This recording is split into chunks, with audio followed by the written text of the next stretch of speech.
the girl who never woke up. There was a girl in our town who went to sleep every night like everyone else, but she never woke up the same person. Her name was Anaya. She was thin, quiet, and always wore her hair in a single braid. She sat in the back row of her classroom, right next to the window. She never raised her hand, never spoke unless a teacher called on her directly. Her classmates just assumed she was shy. The teachers thought she was lazy, but both were wrong. She wasn't shy. She was listening to things no one else could hear. At home, her parents started noticing strange habits. She would talk in her sleep, having full conversations with someone who wasn't there. Sometimes, she would walk around the house without ever opening her eyes. But the strangest thing was what happened at 3:14 a.m. every single night. She would sit up in bed, then move to the corner of her room and just sit there. One night her mother found her like this and asked Anaya, "Who are you talking to?" Anaya whispered back, her eyes only half open, "The girl in my room." Her mother froze. "What girl?" Anaya smiled a little, a chilling, distant smile. "The one who sleeps under my bed." They took her to see doctors. The experts said it was parasomnia type of sleep disorder. They said it wasn't serious and didn't need treatment, but things kept getting worse. During the day in class, she would sometimes stop blinking altogether, her eyes fixed on the ceiling for minutes at a time, and she started writing names in her notebook. These were names of students who would be absent, but she wrote them down before anyone knew they wouldn't be at school. One day she wrote, Ritika, the 24th of September. On September 24th, Ritika fell down the school bus stairs and fractured her arm. A coincidence, they thought, until Anaya wrote the next name. Her father, desperate for answers, set up a small camera in her room. He fast-forwarded the footage to the next morning.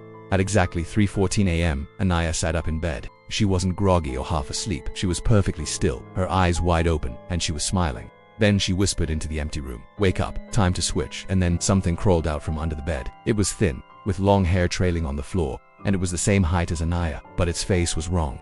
Not monster, it was dream wrong, like a half-remembered face, with missing details. The two figures sat on the floor, back to back, their heads tilted at the exact same angle, their breathing synchronized. Then, the camera feed glitched, and the screen went black. The next morning, Anaya didn't seem to recognize her own parents. She looked around her room and asked, "Where is my bed? Where is my teacher?" Her father, his voice trembling, asked her, "What's your name?" She smiled that same strange smile from before. "My name," which one doctors called it dissociation. Psychologists said it was a complex coping mechanism, but her mother couldn't forget what Anaya had told her. "The girl sleeps under my bed." Desperate, her parents started digging into the history of their house. They discovered that before they moved in, another family had lived there. A girl had died in that very bedroom in her sleep.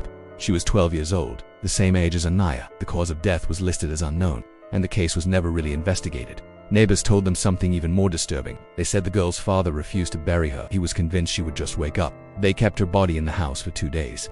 On the second night, the bedroom door slammed shut and wouldn't open. When they finally broke it down, the body was gone.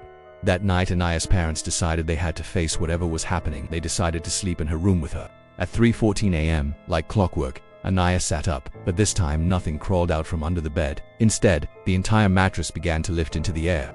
The girl was already there, underneath it, but her face was complete now. Her eyes were real. Her teeth were real. Her hair was brushed. Anaya whispered, "She wants her life back." The other girl whispered back, "And she'll give me hers." The lights in the room burst. The camera fell to the floor. They were screaming, and then silence. Weeks later, Anaya returned to school. She wore the same uniform, the same braid, but something was different. She raised her hand in class. She laughed with other students. She was confident, almost too confident. One of her classmates asked her, "You've changed. What happened?"